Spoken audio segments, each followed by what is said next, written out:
Chapter 8 पे आते हैं। चैप्टर 8 शुरू होते ख़त्म हो जाता है। मासूम सा, प्यारा सा, बोला बाला सा, छोटू सा चैप्टर। डिविडेंड। डिविडेंड क्या होता है दोस्त? डिविडेंड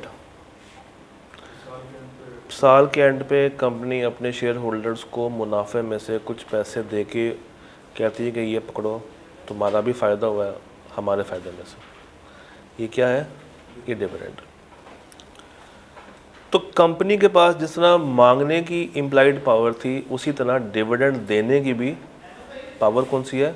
इम्प्लाइड पावर है। यानी कि बाय डिफ़ॉल्ट ये ऑटोमेटिकली समझा जाएगा कि कंपनी के पास ये पावर एग्जिस्ट करती है। डिविडेंड आप in the form of cash भी दे सकते हैं और in the form of shares of a listed company भी दे सकते हैं।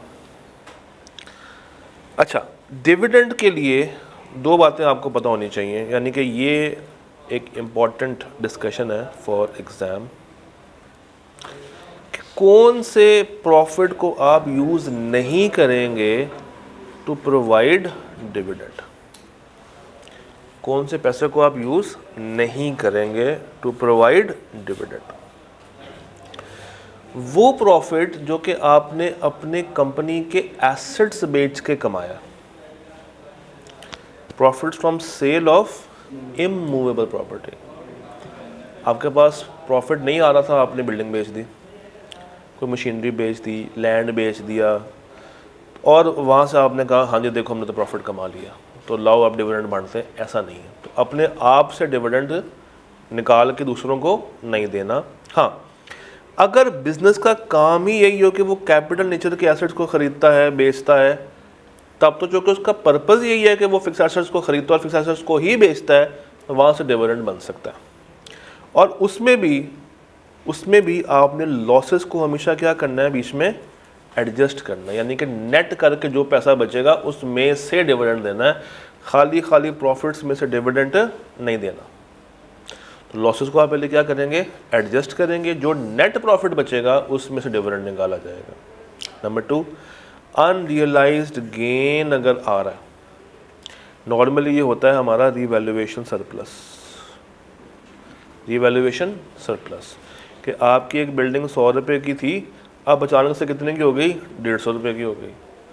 तो ये 50 रुपये का प्रॉफिट है, नहीं, इसमें से डिविडेंड नहीं दिया जाएगा क्योंकि अभी तक रियलाइज़ नहीं हुआ। रियलाइज़ कब होगा? जब इसको सेल कर देंगे, और जब ये सेल होगा तो वैसे भी नहीं दिया जा सकता, क्योंकि जब ये सेल होगा तो कहाँ पे आ जाएगा? सेल ऑफ इमूवेबल में आ जाएगा। अच्छा, डिविडेंड जो होता है उसकी पेमेंट, डिविडेंड की payment. Sir, dividend listed company के केस में dividend in cash shall only be paid electronically in bank account. अच्छा, इस कैश से मुराद नकद नहीं है, नकद नहीं है। इस कैश से मुराद है कि कोई और किस्म नहीं है पैसा। ये पैसा फिजिकल भी और पैसा डिजिटल भी, मगर पैसे के अलावा कोई शेयर्स, कोई एसेट नहीं है। इस कैश का क्या मतलब है? पैसा। नकद का मतलब इसका नहीं है। कहता है इन कैश देना है, किसी और तरीके से नहीं देना, मगर ये कैश ट्रांसफ़र करना है इन बैंक अकाउंट इलेक्ट्रॉनिकली। ट्रांसफ़र करना है इन बैंक अकाउंट इलेक्ट्रॉनिकली। हाँ, जो लिस्टेड कंपनी नहीं है, अदर देन लिस्टेड हैं, उनके पास ये 3 ऑप्शंस मौजूद हैं। या तो वही मोड इलेक्ट्रॉनिकली वाला, या ये दे सकते हैं थ्रू क्रॉस चेक, या through dividend warrant. Share holder can change this option any time with in a year. वो रिक्वेस्ट करेगा और वो चेंज कर दी जाएगी। अगर आप डिले करते हैं तो आपको 525 भुगतनी पड़ेगी, 5 साल की सज़ा कि आप अगले 5 साल तक CEO नहीं बन सकते, 5 मिलियन और 2 साल तक की कैद बा मुशक्कत। हाँ, किन केसेस में ये 525 अप्लाई नहीं होती, ये एक लिस्ट दी हुई है जो कि ICAP भाई को अच्छे से पसंद है। नॉर्मल रूल ये है कि आप 45 डेज़ के अंदर अंदर आपने डिविडेंड पे करना है, once it is declared. Once it is declare तो आपने 45 दिनों में इसको पे करना है। एक्सेप्शंस पहली क्या है, if dividend cannot be paid due to operation of any law, कोई कानून लगा हुआ था, मुल्क में कोई कानून चल रहा था जिसकी वजह से आप वो टाइम पे नहीं पहुंचा पाए, इसमें आपका कसूर नहीं है। शेयर होल्डर ने इंस्ट्रक्शंस ही ऐसे दी थी कि उसको फॉलो नहीं किया जा रहा था, आपका कसूर नहीं है। डिस्प्यूट है, जॉइंट शेयर होल्डिंग थी, अब बड़ा भाई कह रहा है मैं लूँगा, छोटा भाई कह रहा है मैं लूँगा, तो ऐसे में वो किसी को नहीं मिलेगा। चौथा, इन्होंने कंपनी के कुछ पैसे देने थे, तो अगर सारे पैसे देने थे तो कंपनी को डिविडेंड नहीं, और अगर कम देने हैं तो काट के देगी बाकी। और अगर कोई और रीज़न है, नॉट डिफ़ॉल्ट ऑफ या not because of the reasons for the companies के अलावा कोई और फैक्टर है, तो भी इसको डिले किया जा सकता है, क्योंकि सज़ा बहुत सख्त है 525 की। तो ऐसे में अगर डिले हो भी जाए ना इनसे, और वो इन 4 रीजंस पे पूरा ना उतर रहा हो, तो वो 5वें रीज़न पे डाल के सज़ा कम कर लेता है। फिर डिविडेंड 2 तरह का होता है जनाब, एक होता है फाइनल और एक होता है इंटरिम। फाइनल की बात करते हैं। फाइनल को प्रपोज भी कौन करता है? डायरेक्टर। अप्रूव भी कौन करते हैं? मेंबर्स। तो डायरेक्टर्स क्या करते हैं? प्रपोज करते हैं। मेंबर्स क्या करते हैं? अप्रूव करते हैं। कब? एजीएम पे। हाँ, जो डायरेक्टर्स ने डिविडेंड डिक्लेयर कर दिया है, प्रपोज कर दिया है, ये लोग इसको बढ़ा नहीं सकते, कम ज़रूर कर सकते हैं। कम करके 0 पे लेके आ सकते हैं, देने से इनकार कर सकते हैं, मगर उसको बढ़ा नहीं सकते। मेंबर्स में रिड्यूस, एक्सेप्ट और रिजेक्ट। जब डिक्लेयर हो पे कर दो विद इन 10 डेज। और 10 डेज से क्या मुराद है? 10 वर्किंग डेज। वर्किंग डेज से क्या मुराद है? जब बैंक्स ओपन हो। कंपनी में appoint a paying agent for distribution of dividend payable in cash. तो जो कैश में जाना है उसके लिए आप एक पेइंग एजेंट रख सकते हैं। पेइंग एजेंट नॉर्मली बैंक्स होते हैं, और अगर बैंकिंग कंपनी ने डिविडेंड देना है तो वो अपने आगे कोई और बैंक रखे? नहीं, बैंकिंग कंपनी अपना कोई पेइंग एजेंट नहीं रखती। बैंक्स में not be required to appoint a paying agent and में अज्यूम के वो ये तमाम काम खुद ही करेगी, क्योंकि वो खुद ही ये काम करती है ये दूसरों के लिए। तो paying agent means a bank और any entity including a share registrar या CDC and having relevant approval of State Bank of Pakistan. उनसे पूछ के आप कैश वगैरह के जो डिविडेंड्स हैं जो जमा करवाने हैं उनके अकाउंट्स में, ये काम कंपनी खुद नहीं करती, किसको दे देती है? किसके हवाले करती है? पेइंग एजेंट के हवाले कर देती जी। 45 डेज कह रहा है, ये देखें। Paid with in 10 days of declaration. Company ने डिविडेंड अनाउंस किया, रूल ये है कि आपने 10 दिनों में भेज देना, ठीक है।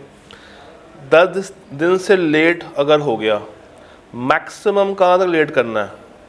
45 से। उससे ऊपर अगर कहानी जा रही है फिर आपके ऊपर जो है वो सज़ा वाजिब हो जाएगी। Book closure. कौन सा क्लोजर? Book closure.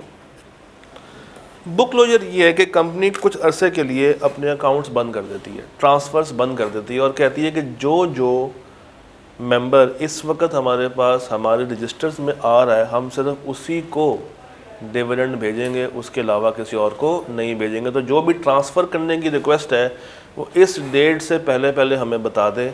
इस डेट से लेके इस डेट तक हम कोई भी इस तरह की रिक्वेस्ट एक्सेप्ट नहीं करेंगे, और जो नाम आ रहे होंगे सिर्फ उन्हीं को, सिर्फ और सिर्फ उन्हीं को भेजा जाएगा। फर्स्ट लाइन पढ़े। Closure of register of members या debenture holders means time period during which a company will not handle any request. इस तरह की कोई भी रिक्वेस्ट वो कंपनी हैंडल नहीं करेगी। This is done to identify a cut off date for determining which members या डिबेंचर होल्डर्स को ये पैसा डिविडेंड या इंटरेस्ट जाना है। कंपनी कम से कम नोटिस देगी फॉर हाउ मेनी डेज? 7 दिन पहले कंपनी कम से कम बता देगी कि हम इस डेट से लेकर इस डेट तक इसको बंद करने वाले हैं। It can be close for any days, 2 दिन, 3 दिन, 4 दिन, मगर पूरे साल में 30 दिन से ज़्यादा आप क्लोज नहीं कर सकते। SECP में on application of company extend कर सकती है फॉर फर्दर 15 डेज।